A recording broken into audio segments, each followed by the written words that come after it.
How can we trust him on anything?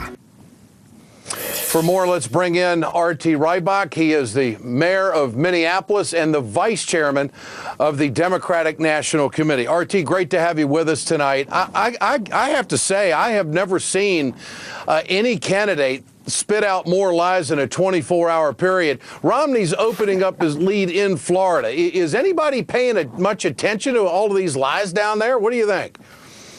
Well, they're coming pretty fast and furious, Ed, so we're doing our very best. But, I'll add another one into this, is that Mitt Romney was talking about all the wonderful things down here he's done for seniors, but the fact of the matter is one of the companies he invested in was part of paying more than $100 million in Medicaid fraud. Meanwhile, the president, of course, closed the donut hole on Part D, has brought in $4 billion in Medicaid fraud in 2010 alone. There's a huge contrast here between what the president has done and what Romney says.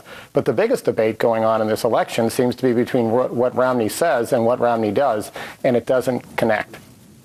Well, I want to go through some of his whoppers from last night. First, he denied responsibility for investments in Fannie Mae and Freddie Mac. Here it is. My investments are not made by me. My investments for the last 10 years have been in a blind trust, managed by a trustee. First of all, Romney's financial disclosure statement shows that he owns investments in Fannie and Freddie outside of the blind trust. Plus, in 1994, he attacked Ted Kennedy over blind trust on a number of different comments.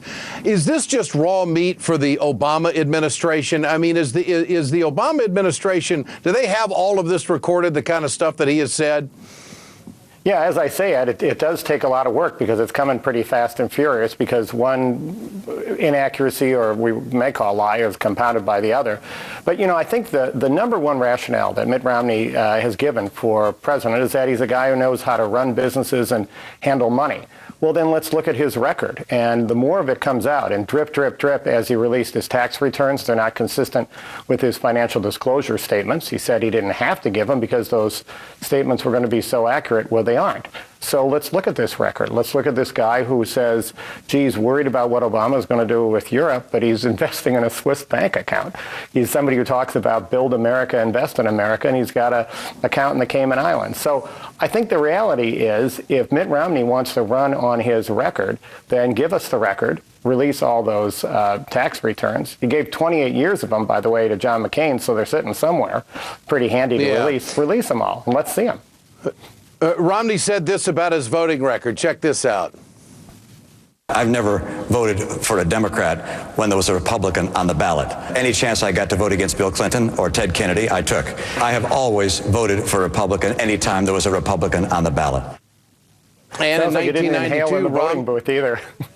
That's right. Well, in 1992, he voted for Paul Tsongas in Massachusetts Democratic primary instead of voting for the Republican in that primary. Do you think Republicans will hold that against him in the long run if he gets the nomination? Well, somebody can vote for somebody at another party. I don't think that's a huge crime. But why does he keep trying to say something that's not the case?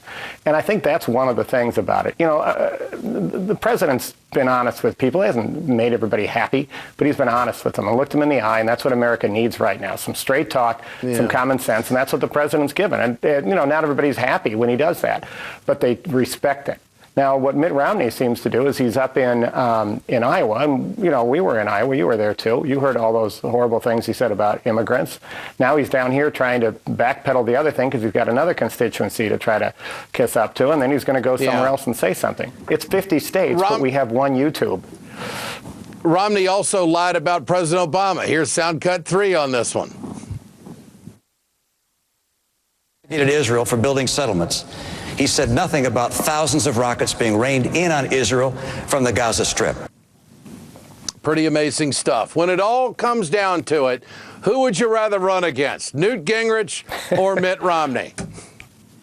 Well, the conventional wisdom, frankly, has always been that Romney would be the hardest. But what I'm liking a lot is the fact that the American people are going to get a real clear, clean contrast here between a president who's out there every day. Today he's working on making loans or college more affordable for students. And he's working on the auto industry and all these basic common sense things for America against a guy who, the more we learn about, is somebody who is completely and totally out of touch. He says he's from the streets, of America. I don't know what gilded street he's from, and I don't care if he's got a lot of money, but I do care if he's completely and totally out of touch with what's going on. So I'm more than happy to have our president, who's out there fighting for working people in the middle class, go up against Mitt Romney, who clearly is not.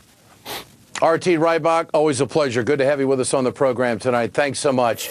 Moving forward, Fox News' Eric Bolling is criticizing President Obama for using Air Force One. I don't remember W ever flying